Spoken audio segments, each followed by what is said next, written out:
in which Potts does not die. The clink and clank of packs and weapons droned on for miles as the 50,000 soldiers of the White Army marched onward. Each man wore a crisp new uniform of green. A ragtag army, clad in work boots and ragged shirts, had fought the battle at Kurachek. In the weeks that followed, the commanders of this proud new army realized uniforms would be an excellent first step in solidifying the pride and unity of the soldiers. It was thought that green would be pleasing to the eye and effective for camouflage. But the orders to the manufacturer had been poorly placed. When the men first turned out for inspection, the generals were shocked.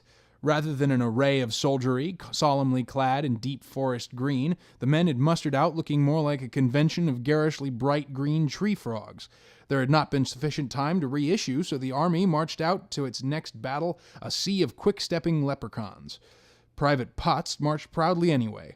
He and his comrades in the White Army found great pleasure in this day's march.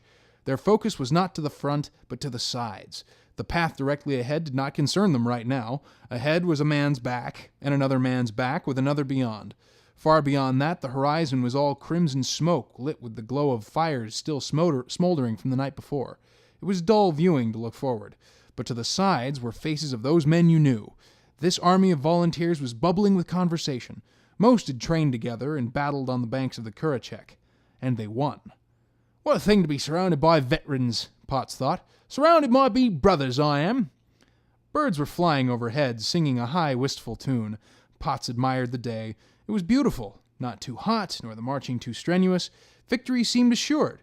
Who would want to spoil that by boring themselves with the view straight ahead? The smoky pallor on the horizon was just too grim. To the left there was lecherous laughter and comically suggestive gesturing. To the right there were men rolling up sleeves to show scars and a few still healing gashes.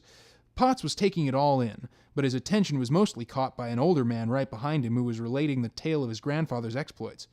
Killed a Secral with his bare hands, he did, during the Muden campaign. Nasty bit of business, that. The word Secral shot through everyone's spine. Potts resisted a shiver and caught sight of more than one companion taking an extra breath. Potts wished he had not heard it at all. Best not to scare yourself now, lad.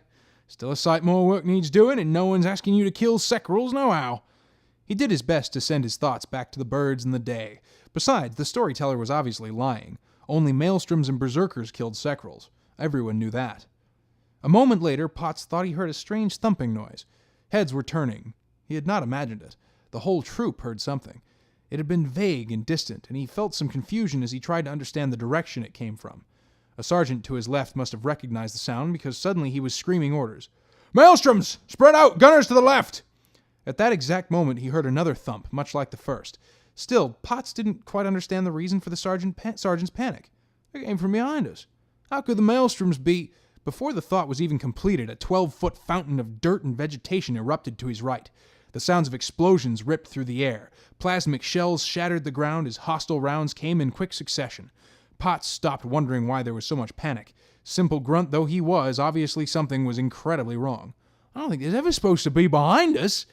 As he jumped into a ditch, he looked around at the faces of those on either side and knew they felt the same way. Dirt and debris, some of it human, sailed over their heads. The noise seemed unbearable. As he hugged the ground, the explosions caused tremors that slammed his body like a dozen blows from a fist.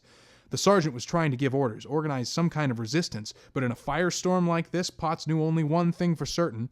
Ditch good, standing bad. The blasts of fire ended as suddenly as they had begun. Smoke clouded his view to within a few feet, and as he rolled onto his back, Potts wondered for a moment if maybe the shells had destroyed the sky. A murky brown replaced the perfect blue he'd enjoyed just moments before. There was a sudden round of thumps like those before the firing started. They were scattered and irregular, but plenty terrifying. This time they were so close that canteens trembled and equipment jarred. A gust of wind swept holes in the smoke.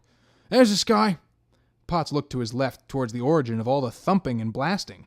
He thought he caught the vague glinting of sunlight on metal disappearing over the trees half a mile away. Slowly the men began to get to their feet.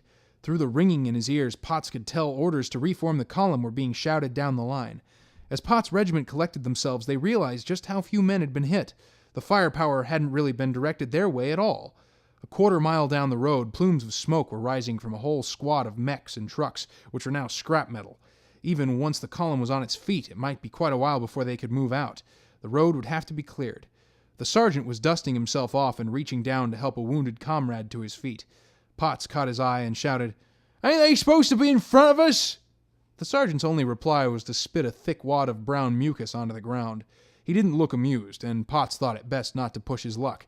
But as the column began to reform, he looked to the man beside him. "I can't say I like them coming from behind us," he said. His companion nodded. "No, I don't think I like that one bit."